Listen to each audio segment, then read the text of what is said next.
is Viewpoint, a presentation of the News and Public Affairs Department of AM 1490 WHPB. We welcome your input on the issues of the day. You can contact us on the Viewpoint line by calling 875-1490. The opinions expressed by our callers and guests do not necessarily reflect those of the management and staff of AM 1490 WHPB. And now, here's today's Viewpoint. And good morning and welcome into the Monday Morning Viewpoint for this Monday morning, November 3rd, 2025. I'm your host, Randy Williams. 334-875-1490 and 1492 are the telephone numbers to call. And you can also join us live on YouTube, on our YouTube channel. You know, sometimes I get to running and forget important things. So it's obvious that I shouldn't forget, you know. One of the things I have forgotten to mention rather, is that you can also get the link for Viewpoint on the selmapostherald.com homepage. I don't know why, you know, a lot of people have gone to the website to selmapostherald.com, and you can't miss it because you see the WHBB logo right under our slogan, History in the Making. And so it's one of the first things you see on the homepage under the photographs of the reenactor of the Confederate soldier for the Battle of Selma reenactment, right next to the I think that's the 50th. Was it the 50th anniversary? I don't think that's not the 50th anniversary. I remember taking the picture, but there's a picture I'm on top of the Edmund Pettus Bridge. It's a kind of a scary picture because what had happened was there was a movie set. There was a movie being made in Selma that same week, and somehow I became friendly with some of the photographers and video people and just the staff with the movie. And so when the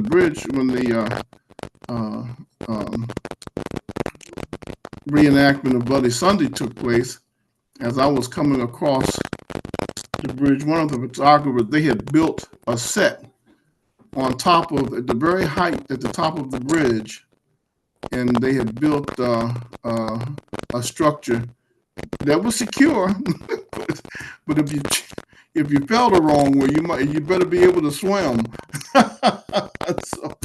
So one of the photographers looked at me and said, "Hey, you want to come up? You want to get this shot?" And I said, "Sure." So that picture is actually a picture that was taken. I think it was before 2015. I think it may have been 2010. I don't remember the exact year. I have to look at it and see. But anyway, so you see those two pictures, and right under that, the link for YouTube. And so I must admit the YouTube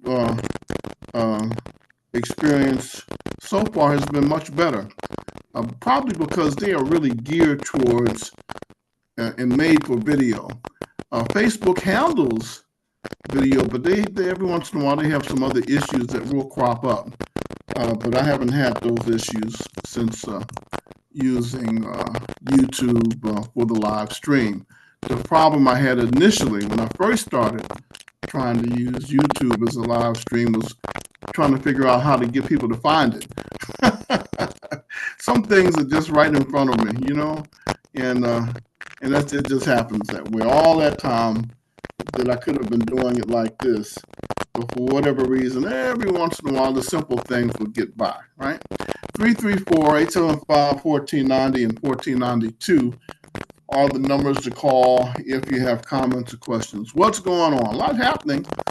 Of course, today first, the swearing in of Mayor-elect Johnny Moss III and the new city council. That's at 12 noon.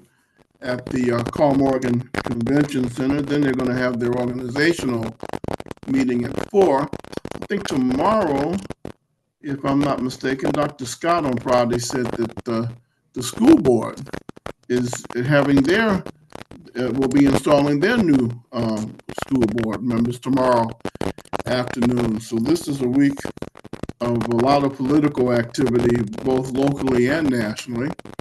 And of course, 3 races that the nation's eyes appeal to, 2 governor races nationally, and 1 mayoral race. And of course, the mayor's race in New York has piqued a lot of interest because the leading candidate is an avowed and admitted socialist and communist. But I mean, it was going to happen. I wouldn't be surprised if he wins. New York is a different animal, and certainly you cannot take New York politically and apply it to what happens nationally. It's night and day, and so we'll see. But now I'll tell you what I'm watching. I'm watching New Jersey and Virginia. New Jersey is likely going to flip Republican. Virginia, I'm not too sure in terms of the governor's race. I don't know how this attorney general could possibly win in Virginia, and really, the Democratic candidate for governor should not be leading if it was not for political machinery. And I keep hearing in these races, really, that's really what they're saying. What she said was, well, both governors have said that Virginia and New Jersey are not red states. They're blue. They're not purple states. They're blue states. In other words, vote a straight ticket. Vote party, not issues, is what I keep hearing there. I don't know if that's going to happen or not. Like I say, I think Jersey's going to flip. Virginia, I'm really surprised at, and then I'm not, because they have a strong Democratic machine, but the machines are killing us.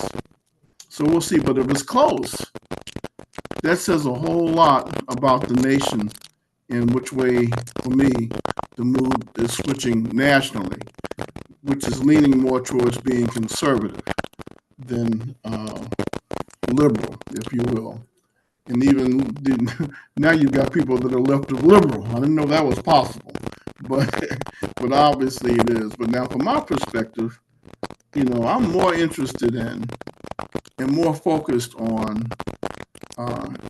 especially sitting here in Selma, in the birthplace of the Voting Rights Act of 1965, which was designed to and implemented to increase the number of registered voters in the political process, regardless of their ethnicity or religion or any of the other barriers that had prohibited people from participating in the voting process. That has happened. Now, on a national level, the real narrative that I'm hearing, what they're really saying is, yeah, the Voting Rights Act is being threatened to the point of where it may swing the balance of power in Congress. That was not the original intent of the Voting Rights Act. What you do nationally, that's a whole nother ballgame. The Voting Rights Act was designed to empower local communities to be able to participate in the political process and not be disenfranchised from being able to vote. And that has happened. The proof of that is just looking around and seeing across the nation in these various communities who has been elected to office. From city council people, your county commissioners, your mayors, your probate judges, state representatives, state senators. That would not be possible had the same rules been applied before the Voting Rights Act of 1965. So now all of the hoopla and the smoke and screen and mirrors and all the other rhetoric, political rhetoric that I hear nationally is about power. Who controls Congress? What is the possibility of one party over the other having the most seats? And both parties have been very aggressive at being able to try and increase the number of seats. California is in the process of trying to gerrymander its state again. According to news sources, Californians themselves prefer that a nonpartisan approach be taken to gerrymandering and redistricting and drawing the lines for how many seats they have. But that is not the narrative that I'm hearing from legacy media or mainstream media that really would like to not just keep California blue, but increase the number of seats so that they can compete nationally and have a better chance of getting the Congress back. This is really what's going on. And there's a few other states that are trying to do the same thing. Republicans are being accused of that in Texas. I found it unusually, I think Massachusetts speaks for itself. I don't know if there are any, I think 40%, from what I remember, and I'm going off the top of my head, 40% of the electorate in Massachusetts voted Republican, but they don't have any Republican representatives in Congress or the Senate, if I'm not mistaken. I have to double check that, but I'm pretty sure that's the case. So, I mean, that's politics. That's the problem. Too much politics has been injected into the national landscape. Proof of that is the fact that the government has been shut down, for the last several weeks. And I think we're getting ready to break a record for the length of time of a government shutdown. Nobody really seems to be concerned about whether or not somebody's going without food or not, or paychecks. And so the finger pointing, it gets on my nerves actually. And when it's so obvious to see what in fact is at stake and what's happening, all you have to do is do the math. I say, this is 60 votes, So really the Senate is not controlled by the Republicans if it takes 60 votes. Now, if you said it was a simple majority, 51%, then yeah.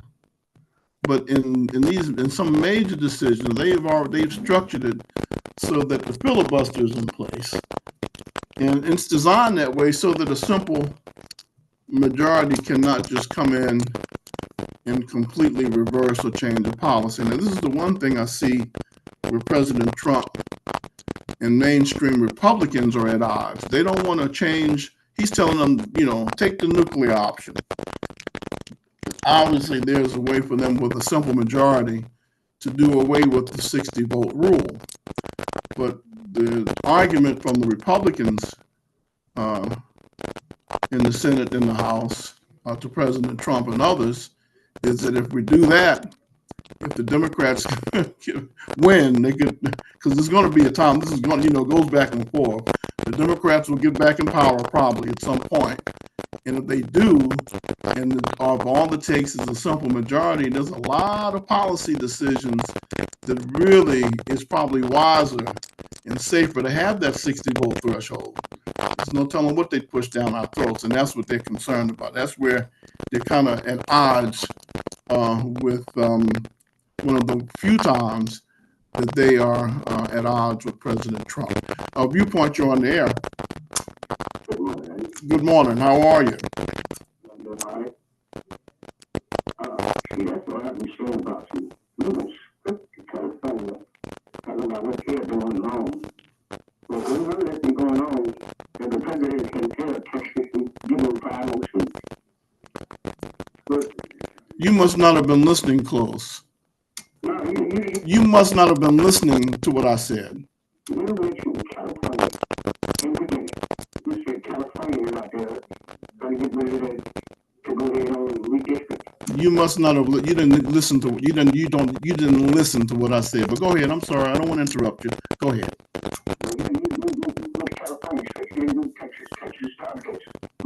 You weren't listening because I did Texas right after California. It doesn't matter. That's not the point. You didn't listen. You didn't listen is my point.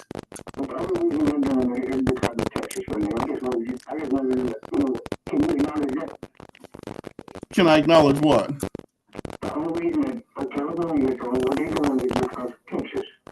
I don't know. I'm not going to try and get into the mindset of these national power brokers who are only interested in one thing, power. That's the only thing I understand.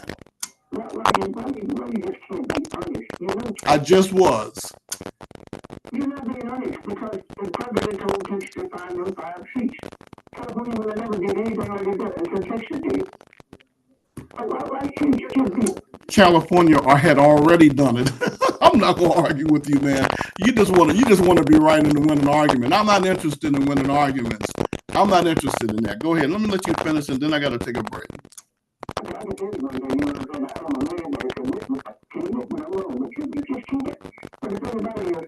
We're talking about the filibuster now. I don't know about in 2020, 2021. You kept talking about the Democrats and unions. They had opposition and the presidents. You kept saying it. For 2 years, they had a chance to vote for certain things. But you never did. Recognize it. Now, all the things you said, well, Republicans in power, we say right now, well, everybody else should vote for what you Democrat power. But you didn't say that like that the last time I was telling you you need a Republican vote. You tried to shut me down every time. I just want you to be consistent on some of the things that you say, bro, because you can't hire until I somebody went involved in the fight, but you always get all of you talking about what Democrats are doing wrong. The only thing Democrats are doing right now is trying to get the subsidy for these people for the AC and these children to go up. That's all they do. And why can't the Republicans just sit down and talk? If they say they're going to do it, you can go ahead and do it now. But just like I said, nobody trusts the Republicans. You always go back on the word. Trump always go back on his words. I mean, you can tell me some things, man, you know what I'm saying, that you're wrong about. Just like this president, where all that stuff is going wrong and bad and this and that. You just got to win it sometimes. Here's the problem right now. Thank you. Thank you for calling. Let's take this break. I'll be back with more after this. We're with Barry Tucker at Reliable Chevrolet and GMC. Now, Barry, some folks have said they ain't for 2 seasons, football season and hunting season. And we're right in the middle of football season. So come on down, folks. If you're getting ready to head out to a high school game or a college game, or maybe even a NFL game, we have got the rides for you from something in good gas mileage all the way up to the big Tahoes and Yukons and Suburbans and Yukon XLs. Or you might want to go in a pickup truck. We got you covered there too. So whatever you're looking for when it comes to traveling, we can fix you up in a brand new Chevrolet or GMC here on the lot, ready to go, ready for you to come in and pick out the one that you want to drive today. And of course, you're not going to let anybody beat the deal that's offered here at Reliable. We've got the computer, and we'll put in all the information, and it'll spit out the best possibility for you. That's right, George. We're not going to sit here and talk about you saving tens and 20 thousands of dollars. We're going to say, hey, come in, sit down with us, pick out the unit that you want. We're going to put your zip code in and the unit that you choose, and we're going to let the computer show you all the different choices that you have in saving money right here at Reliable Chevrolet GMC. And don't forget about the great selection of pre-owned automobiles, a great selection of makes and models and price ranges for you to come by and take a look at. All service and ready to go. We can do the financing for you. We've set up with all the major banks and credit unions, and of course, GM Financial. We can handle it all. As I say all the time, we're a one-stop shop. Reliable Chevrolet and GMC, 14th Lawrence Street, downtown Selma. Phone number 872-2337, or check us out on our website at reliablegmc.com. Auburn basketball coach Bruce Pearl has a challenge for you. be an MVP to a child in need by opening your heart, opening your home, and becoming a foster or adoptive parent in Alabama. I know so many folks that are. They tell me it's one of the greatest things they've ever done. To learn more about becoming a foster or adoptive parent, visit dhr.alabama.gov. That's dhr.alabama.gov. Sponsored by the Alabama Department of Human Resources, the Alabama Broadcasters Association, and the station.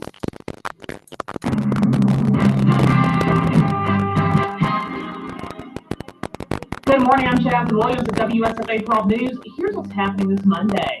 The government shutdown continues, and this weekend, thousands of SNAP recipients went without new benefits or food stamps. And now several organizations statewide are hosting food drives, restocking pantries, and offering free meals to help. Politicians on the national level continue to blame. Several new mayors will be sworn in today in our area after our latest municipal election. Selma's newest mayor will be sworn in at noon, Greenville's at 6 p.m., Alex City at 2 p.m., Tuskegee at 1 p.m., and Opelika's will be at 6 p.m. Major news from the sports world, Auburn's head football coach is out after a 10-3 loss to Kentucky. Auburn fired head coach Hugh Freeze. That Kentucky game was the team's 5th SEC loss. There will be a news conference today at 1:30 p.m. with the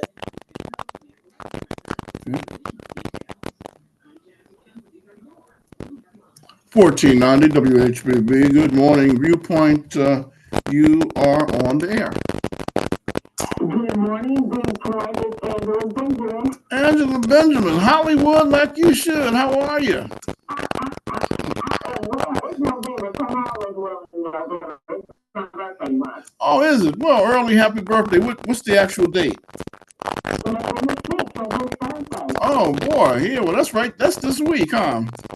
Sometimes it's all very important days. And speaking of very important days, just I would say let us all put some positive vibes out into the atmosphere and the universe that God allows us to use. For our newly elected officials, who will be sworn in on today and tomorrow, because we have the government today and we have school tomorrow. So let's think positively concerning their swearing in and that the next 4 years is our best 4 years. So now, being that you've been on the city council in the past, you already know this this process. Tell us about what's going to happen this afternoon. What is the organizational meeting? What is that all about? And how do you do it when you're a brand new city council and don't really know anybody, huh? Right, so there has to be some talking in the background, let's just face it, you don't have a quorum. Because otherwise, how do you know who to vote for President Pro Tem? How would you know what you would like the procedures to be? Because you're going to vote on operating procedures of the council, right? Yeah, that's what I'm saying. So if I'm new to the council and the composition is all brand new, how can we determine who the next pro tem is if we haven't talked? So you advertise, and here's one thing that I'm happy about that was not mandated when I was in office, it's mandated now, that you must go to the training that they have on legal municipalities. And I think a lot of them did go already. Maybe a couple of more are going to catch the one, there's another one, a final one that's coming up really soon. So you learn some things about staying in your lane. I heard somebody say that the mayor said he's going to stay in his lane. He went to the training and said he's going to stay in his lane. I didn't hear him say that. They told me he said it on himself. And so you learn what your roles and responsibilities are, because otherwise you'll be thinking and saying some things that I've heard from elect officials saying, I'm saying in the back of my head, free love, then it's not even your job. And you're going to be sorely mistaken. So I'm glad that there was a training for that. But Randy, let's go back to what you said, because it's important. So how do you know to do all these things if you don't start? If you don't start building a relationship before the swearing in, because the swearing in, that is the same. So to correct me if I'm wrong, and I don't, because I haven't been in that position. You've been in this position, so that pro tem position. I hope whoever they select is someone who knows and who is familiar with parliamentary procedure and Robert's Rules of Order. Would you agree that that's not important? That's important? It's important. I 100% agree. And Randy, let me tell you a short story. Story time. I'll take less than 60 seconds.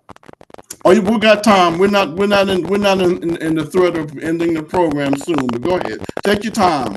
Let me tell you some experience that happened with me.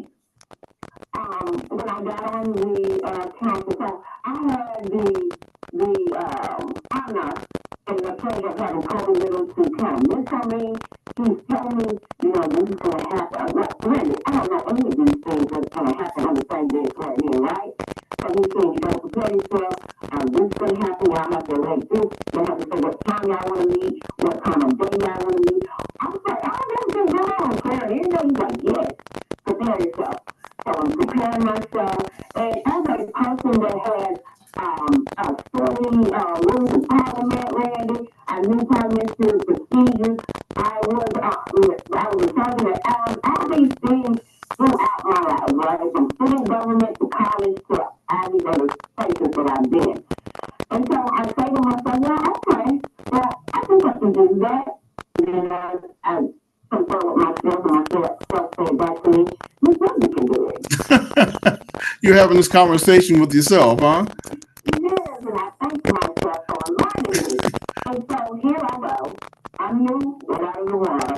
I say to myself, then you should prepare yourself. You should go and talk to the best friends on the council and let them know what's on your mind and what's in your head and you know. I'm doing that, Randy.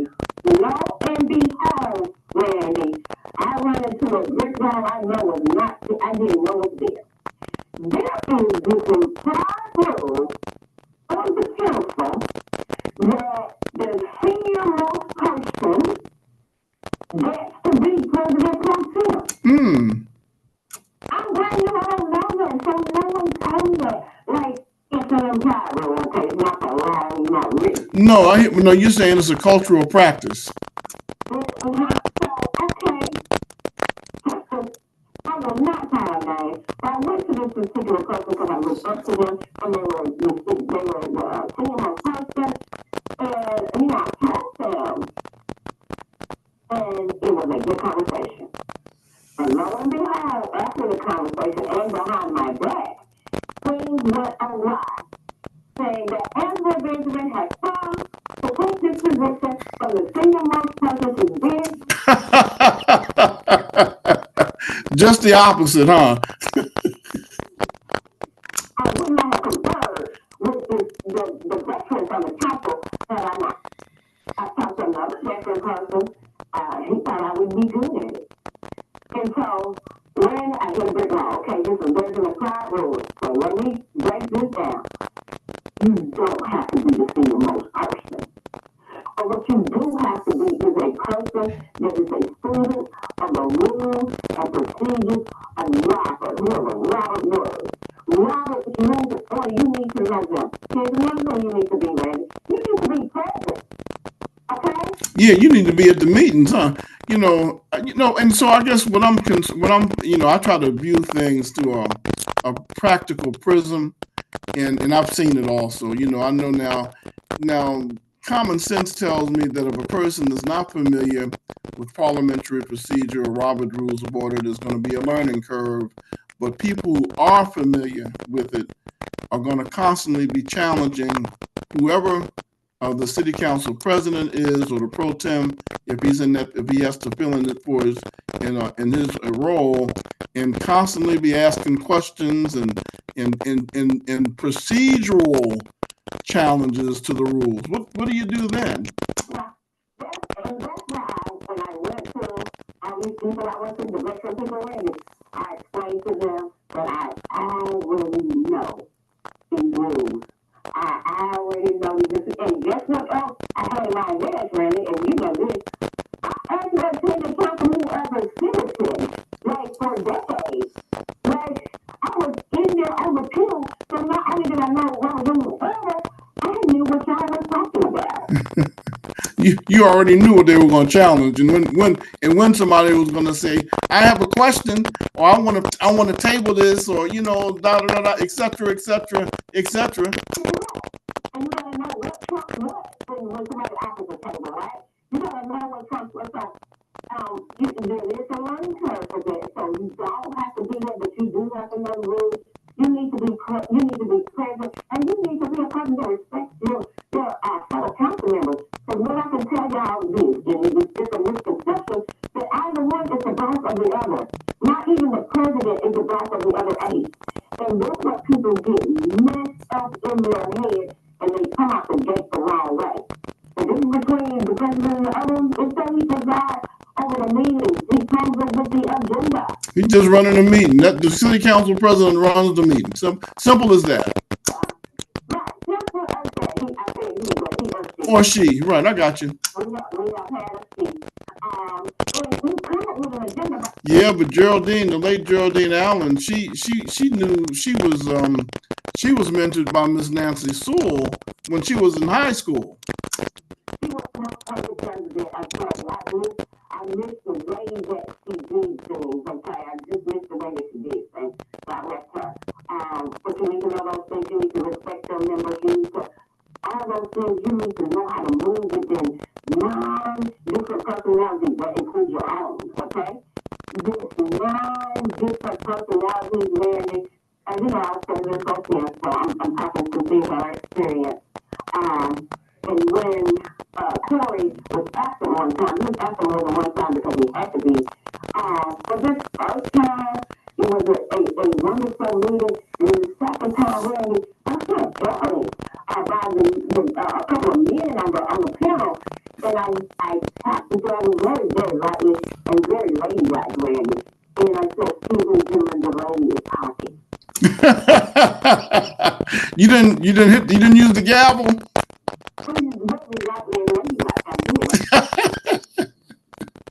Excuse me. And so when you bring little people in like that right there, it's like, oh gosh, she is leading the meeting. We're not supposed to be talking about her. And we are supposed to be recognized by her. Well, this is my question and my concern. You see, we, for the last several years, the biggest problem has been the running of the meetings in terms of contention at the meetings and it being so public, the public airing of our dirty laundry. And so my question is, I'm hoping and praying we don't get off on a wrong foot and start the politics from day one. And that is ultimately why I called you, so that we can put positive vibes into the atmosphere. Because that has been our Achilles heel. That we don't want to work it out because we came in with our friends' agenda, with our own personal agenda, or we owe somebody from the campaign trail. Really, I never owed anybody from the campaign trail. Made no promises. I said, let's do this together. I owe nobody a job. Well, let me ask you this: if I've lost an election, I'm a city council president that lost. Am I going to try and exert my influence anyway over the new council and try and throw as many monkey wrenches as I can from behind the scenes, or do you think that's not possible? It's very possible. It's very possible, and it's been done. So you can show your influence in a bad way or good way, Randy. You can say, hey, let me just tell you about, if you're open to it, let me just tell you about what happened on organization. Go ahead, please do. Let me tell you about how to read and Oregon. You can operate in a good way like that, but in a bad way, and people tend to do this, Randy, because they still want their agenda pushed, Randy. And so they come in and they go monkey wrenches with that. And I've experienced a mayor like that. Y'all know who he is. I don't have to say his name. I experienced a mayor like that came in like that and wanted to go out like that. It's one thing to come in like that, but you want to go out and you want to still do that? Come on. That's not good for our city, and we never make our city anything good. Anything well by our city. So you will have that, Randy? We've had it several times in the past. Well, thank God for the court of public opinion, and I'm encouraging all of us to watch very closely what happens and to scrutinize this council and mayor with full transparency, because each of these people that has been elected to office, you got to do things outside of their council as well. You got to do things like that, so please, Randy, you said it. watch very closely because we're the bosses, okay? How many thousands of us, we're the bosses. And so we're watching to make sure that the city, that we want the best for our city. That's what we want. Like Spike Lee says, do the right thing. Do the right thing. And it starts with building a relationship with each other. Well, the first time George Evans tried to build a relationship with the new of us, y'all remember there was a deep turnover. When George Evans became the mayor, we became the council. There was a huge turnover. Maybe 6 people were running, I'm not sure. But I think close, maybe 5 or 6 people were when I got on the council. But George Evans called to meet with us and have lunch with us and was dubbed as the upper room. I know you remember that. He had a meeting and drove the open meeting act and meeting with these new people, and he had them put it out there, and he had invited the press. I don't remember. Lisa Proctor was there, and so every time we gathered together, like after a council meeting, and sometimes he didn't even have to because the news said, Yeah, I remember that. I thought y'all used to have dinner after your council meetings, huh? Yeah, but Lisa Proctor was always invited to have some dinner, for real. But she was always invited as a member of the press. That was his practice, his own personal practice, man. But anyway, he started building a relationship with us, and it was built the upper room. We got out there, we met in the upper room, and we have decided all things city of Selma. When the man is going to extend himself and build a relationship. And it's a very smart man that wants to build a relationship with a council. Former mayor, the late George Evans. One thing that I think if I was going to describe his politics is he was a consensus builder. You took my thought, so that's what I'm sitting here saying that he was. And Randy, come on now, let's be real. He was a smart businessman. And if I have a vision that I need buy-in, I need the council to buy into. And let's just start building a relationship with them or not. It takes time to them to push it through. But this man wanted all the votes. He wanted the council to unanimously buy into his vision. So he wanted everybody. Yeah, it doesn't make sense. That's not who do you support. Does it make sense? Does it make sense? Come on, buy into this. So, in other words, come sit at the table with me. Let me explain it to you. What do you think about it? He always wanted to know our thoughts, and sometimes we told him he put it like water on his back. You know, Randy, we went back and forth and Yeah, but remember, he was a referee, and a coach, and so there's a commercial that only aired once in a football game. I've never seen it since. And they had a coach, a referee, and they were showing, but they were hollering at him and saying they were almost coming to blows, and he was cool and calm and collected. And then they show a scene where he's thinking in his mind. They show you what he had gone through with his wife. His wife was a nagger, right? So he said, "Y'all ain't got nothing on her." He didn't even. It was. I haven't seen that commercial since, but he was a referee, so he was used to that.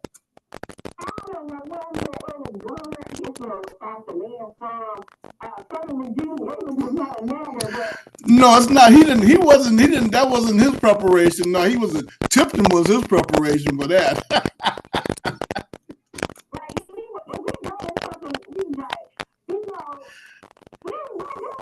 Yeah, y'all ain't done nothing. Y'all ain't seen what I've seen.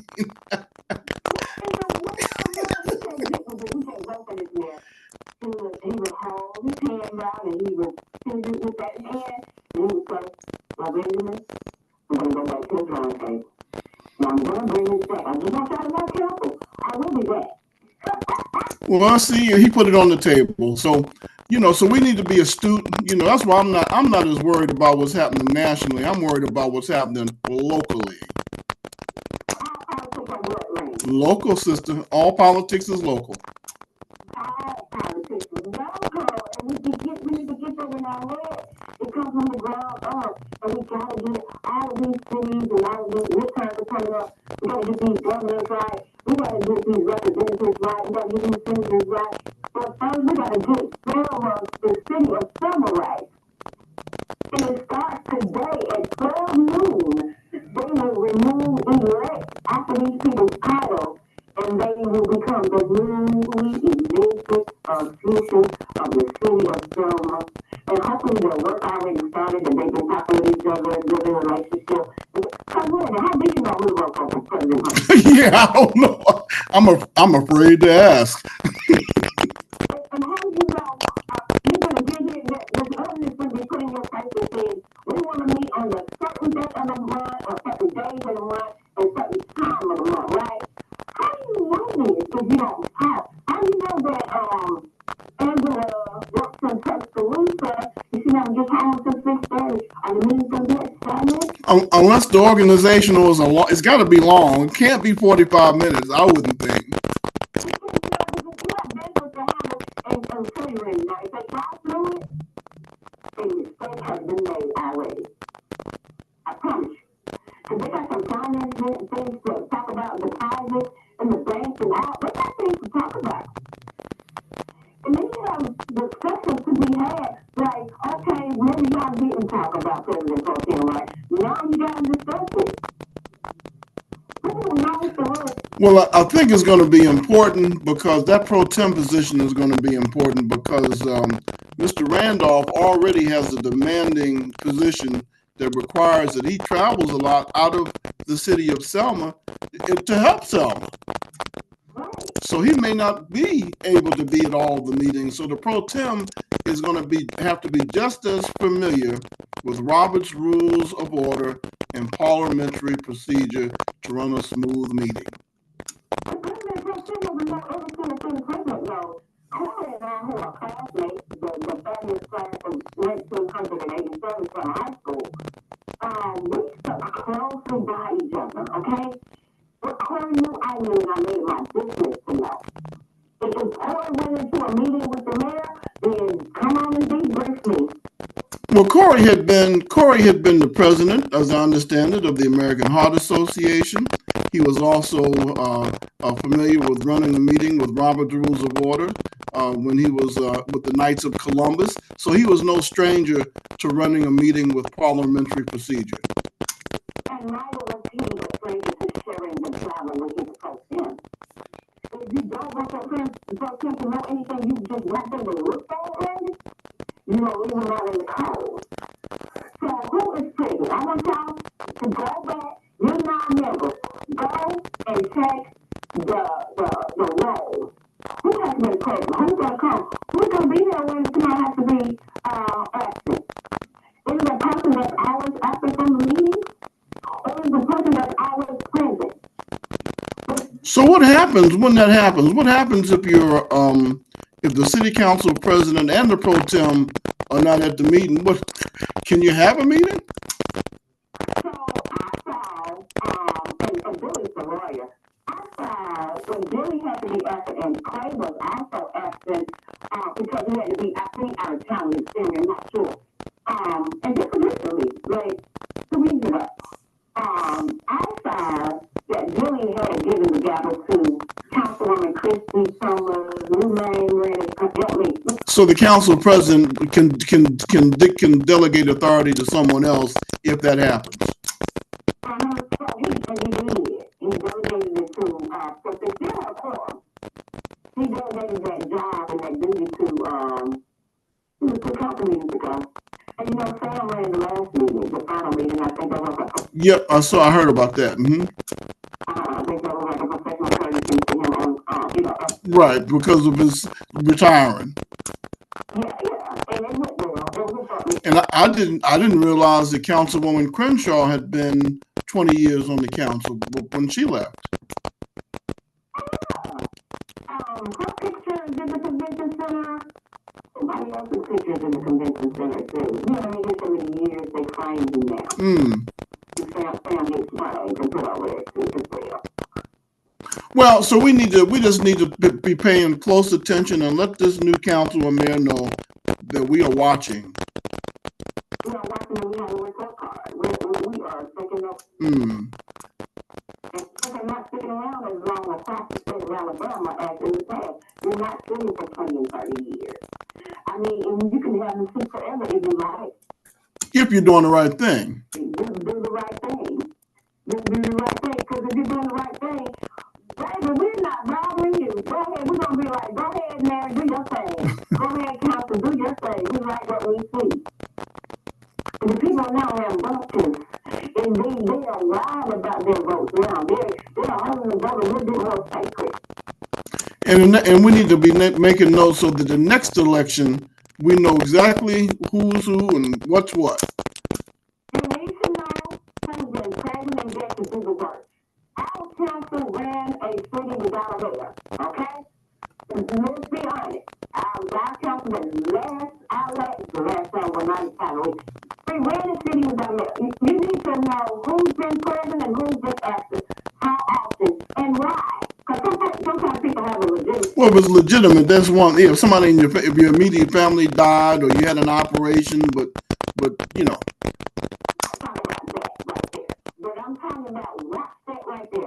And watch who has consistently supported the good of Selma, okay? Who has consistently supported the good and who has consistently not supported things that are good for Selma, Alabama. Watch those things, write them down. Another thing you need to be ready is because not a lot of people are this. You need to be actively in your council person's space. If I elected you or not, you are not my council person, and we need to talk. And council people, you need to listen to your constituency that push you in that seat. Well, I'm with you. I'm so glad you called because you've been there. You know what you're talking about. You're not telling you what somebody said or repeating or regurgitating the narrative. You're talking about what you've experienced. And you don't have to believe a word I say, but guess what you're going to see? You're going to see what I say is true. I said this to this council right here that's going on this current council. I said some things to them on Zoom. There was a Zoom meeting because there was COVID. And I said to them, watch the fine print. When a person tells you part of a thing, you go find the whole of the thing. You watch the fine print. And you watch who's doing what because council, you're responsible for that money, not the mayor. I know that's right. You're a judge. Your Honor, I have no vote in this. The council voted on this. So you are responsible for the Congress. You're responsible for everything spent in this city coming before you so you can see it. You're responsible for hiring Randy. Come on, let's talk about this part. You're responsible for appointing a good and excellent treasurer. It is the job of the council and not the mayor to appoint a treasurer that is going to come and report to the council. This is how much we have in this. Come, really, how the council approve anything we didn't know they had in bank? Well, the good news is now, see what the things that you're pointing out, nobody on this council and the mayor, that everybody, they all need to understand that this government didn't just start yesterday or today. So we will be watching how people are handling the money and if they're going to be transparent and what's going to be done differently than what has been done in the past. And the bottom line is we're watching you. And I didn't say I am. We are. And Randy, you got to respect the connectivity, right, between the mayor and the council. So when the council appoints this treasurer, the treasurer then goes under the auspices of the mayor. And the mayor is supposed to make sure that this treasurer is present and accounted for and reporting back to the council.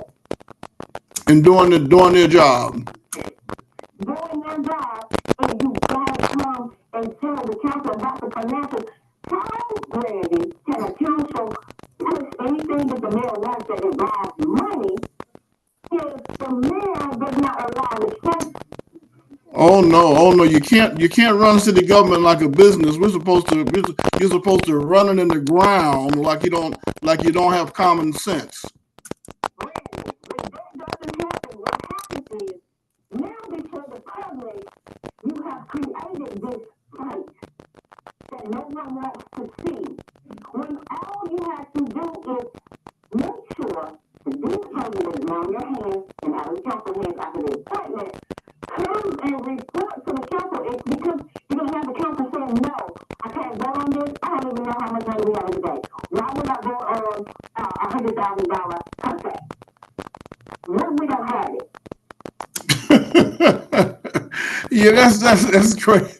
That's crazy, you know. So and you know, I know people. Some of us are just shrewd enough to put the council in that position so that they can have the desired outcome that they're looking for, and not what's best for the city. I'm a sitting person that witnessed it. Okay, I'm a sitting person that witnessed that happen over and over again. And then you got money out of these other departments where departments are going on spending money willy-nilly. Sweetheart, it doesn't matter what department that money is for. It all comes through the council. They got mad with Maya Jackson when Maya Jackson went and found out information that we were supposed to have. That if you spend 1 cent, the council's supposed to know that before it. Because guess what? The council has to prove it. Whether it's approval through you coming before them and giving them an invoice and saying, hey, I need approval, or it's appropriating $50,000 for advertisement. Okay, you know that there's a limit and you don't have to come back for that, right? That's an appropriation. Well, speaking of advertising, I got to play these last commercials. We're out of time. I want you to make sure you call back, though. Let's study this thing and serve notice to this new council and mayor. We are watching you.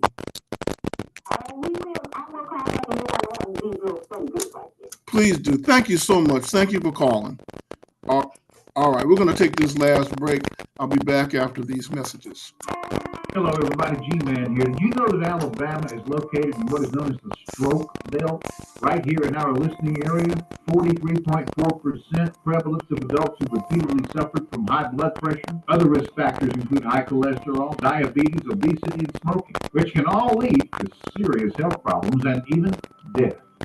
I was one of those who used to pay very little attention until I had another heart attack and had a really hard time walking due to blockage in my circulatory system. I thank the good Lord every day that my physician referred me to AVS, Alabama Vascular Specialist, for Dr. Ralph Red, Dr. Irwin White-Giddens, and Dr. Richard Tan. Lead a team of professionals that truly care about their patients and get to the root of their patients' vascular problems.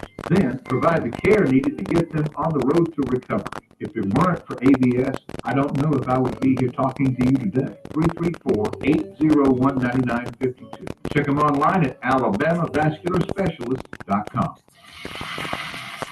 We know that juicy, cheesy, grilled to perfection burger sounds amazing, but it does sound like something is missing. Pepsi, baby! The yin to this burger's yang. Burgers and Pepsi go together like burgers and Pepsi. This perfect blending of flavors makes every bite of lettuce, every sesame seed on the bun, and every sip of that crisp, refreshing, ice-cold cola a journey to Zootopia.